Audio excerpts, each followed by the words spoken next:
I received this camera a while back, and so I decided to film a video journal today using it. I don't know how far that's going to go or to what level it's going to work, but nevertheless, I've never tried making a video of this before, so there's always a first time for everything. I wanted to make this one a quick one, because mostly I just wanted to test out how the camera works. But in a general opinion, it can be said in a wider range that subjects like philosophy are more than applicable in a society that uses science. So there has been a position commonly taken in the scientific community that philosophy is an outdated profession. It was at the forefront of science about 3,000 to 4,000 years ago with the ancient Greek philosophers, and is now no longer applicable because any question that can be debated philosophically either can be explained by science or it cannot be explained for now, which is why it shouldn't be attempted and why people shouldn't waste time on philosophizing about it.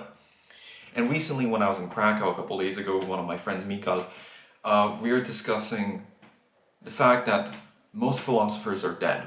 There are very few people alive today who you could call philosophers, and the list of names that we came up with were, I believe, and by that I mean Slavoj Žižek. He mentioned Peterson, who I do not believe is a philosopher. That is Jordan B. Peterson. And Alexander Dugin, obviously a philosopher. Noah Chomsky, obviously a philosopher as well. And we really couldn't come up with many more examples. If there are any examples that you would like to share in the comments, please do so. And also please at this point like the video. Even if you don't like the video so far, I've noticed that if you do ask people during the video to like it, for some reason the like rate goes up way more.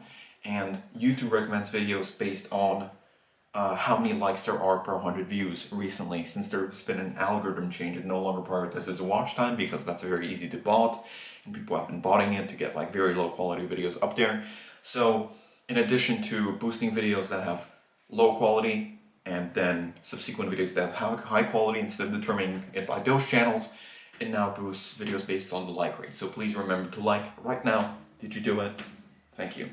So back to the topic, because I do not want what I'm saying to be polluted by the fact that there's a certain medium that I'm using it to spread the message. There are societal approaches or how we examine things on a cultural basis that cannot be determined by science. It has to be done by philosophy. So enough of this, peer-reviewed study bullshit that you see on twitter.com or x.com as it is now called all the time. The question now is there a stable philosophical approach which we can take to sorting out the old traditions or the regular traditions from neo-traditions? Is there an approach we could take to differentiate what was from what now is? Adding to my previous list of philosophers, I believe that Nick Land would be up there, although he's more traditionally, a blogger and a professor of the highly theoretical.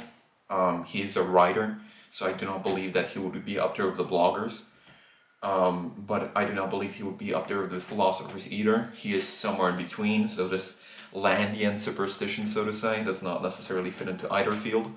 But I believe that the very idea of how to categorize a person outside of the barrier of what we deem as normal or what we deem as our society is one of the high precisions that are important in determining whether the question is philosophy valid is valid in of itself. Like, is there merit to the question, is his philosophy still applicable even when science has developed to this point? Is that question in itself valuable enough to answer? Or is it one of those things that we just waste time on in the modern day? We give ourselves a question that is in of itself not solvable by either philosophy or science, and we spend time mulling and mulling and mulling it over. More than often it has to deal with a certain specific set of people or a certain event. In this case, it's just a question that can spin forwards and backwards until infinity. We can keep this debate going, is what I mean, for as long as possible.